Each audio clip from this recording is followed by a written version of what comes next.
My name is Reewyn, and today we're going to explore just what visitors are and how they're infected and how to stop them.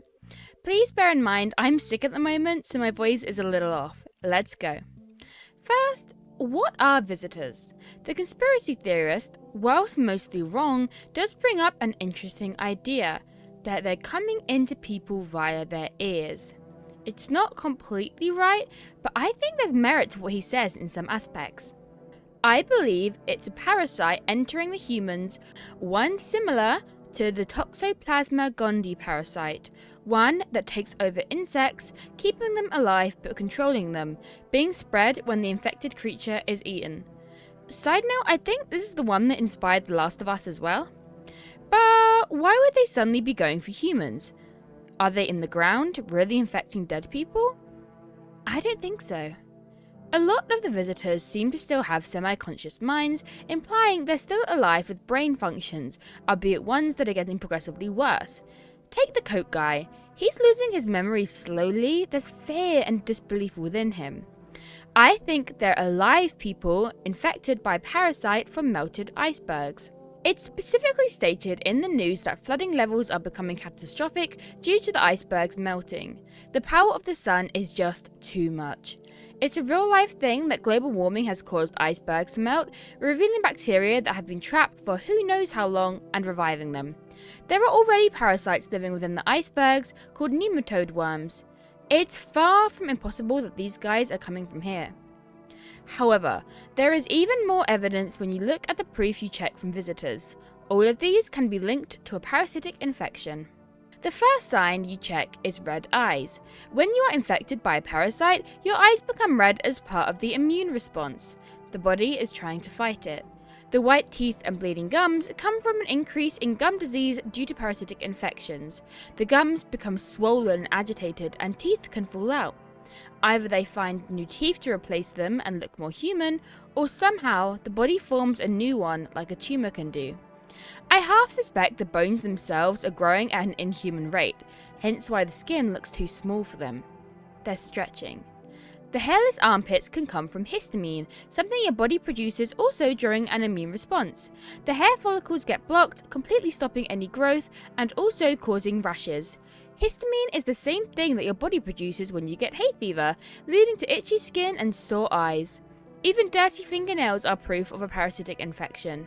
A parasite can sometimes trigger the host nails to thicken and change in their appearance, looking as if there is dirt there and making it easier for dirt to gather. The leaking from the ears can be fluid from the brain, yet another sign of a parasitic infection. Even the aura being black could be because the body is dying. Whenever a character is injured, such as the burnt guy, it shows as red, so therefore, black likely means that the skin is cold and dead. When an infection reaches a certain stage, the body can begin to give up and decay via necrosis. So, is there proof of these stages of infection?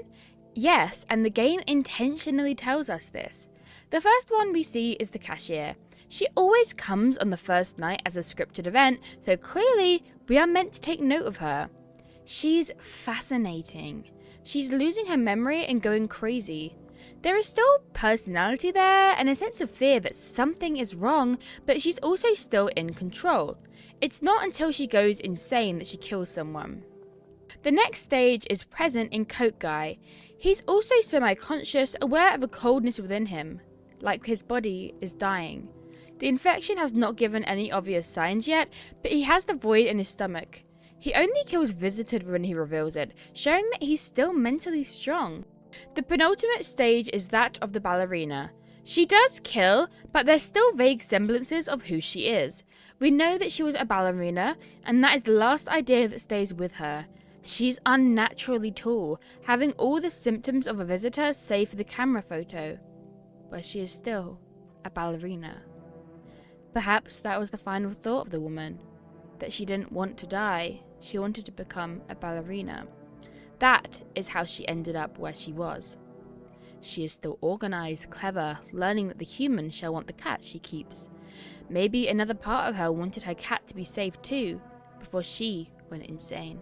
Finally, the intruder is the final stage, acting as the guide of death. He is very deformed, tall and unnatural. He is calculating, knowing when to step forward. He is fully in control, no longer whatever person he was before, instead a freak of nature. He is completely lost to the parasite, killing and looking for new hosts to spread, to divide and to conquer. He is the final stage. Pure evil. So how do we kill the parasite? Well, as much as I hate to say it, Female was partially right. For a mind-controlling parasite like this, the only way to kill it is to kill the host with it. Hence why they're going out of control. They're killing anyone they suspect might even have a chance with it, making sure it couldn't have spread any further. However, this led to paranoia, leading to kill people who just have the symptoms. Tired eyes become a sign of evil. Having those pearly whites you spent thousands on became criminal. Burning doesn't work either. On traditional parasites, that's how you treat it. Burn the host and the body. But this one has mutated. It's too strong. The heat only fuels it, making it stronger. Fire, making it worse. Maybe that's why the cultists follow it, to spread it, make the evil go further. Let it spread into the ashes, into the smoke. Look at this lime. If they had just left the bodies, it wouldn't have spread. Therefore, in theory, it'll be the opposite to kill it. Freeze it again, put it back in the icebergs.